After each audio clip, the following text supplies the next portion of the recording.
So natanaw na to diri mga idol ang iyang kuan, mechanism sa kuan power window. So nasuaba na to diri mga idol na okay man siya.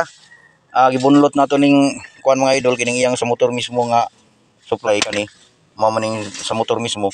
Atong gi-supply na to mga idol ang atong nagdatag battery diri kay para simple ra ba pag testing ba kung okay ang motor niya. Paubos na to mga idol. O normal man siya mga idol. Unya og ipataas po na to mga idol. Ana. So og atong ipaubos lang nato mga idol kita naon nato ang iyang kuan, ang iyang reaction jud o ana. So ibalik nato mga idol ang iyang original nga connection. Unya ipaon nato kasi dito. O nidaga na siya mga idol, susi pa lang ang gion, wala maghilabot sa mga switch niya. So but pasabot mga idol, ang akong duda ini mga idol didto nga switch. Didto nga switch mga idol ang problema. Liyo nato mga idol, tanaw na to sila yung basig ibayadan na sa ninan kuan kiyot. So na mga idol tanawan ninyo kung sa itabo mga idol ang pikas lang nga kuan mga idol.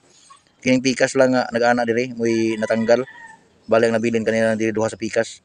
So mao na ipangitaan nato paagi mga idol nga mabutangan nato pud na siya kay para pareha na sila makaswit pikas-pikas.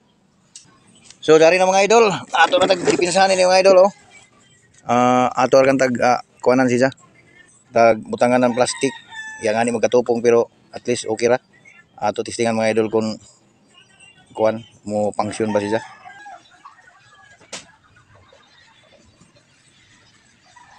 Ato mga idol okay no mga idol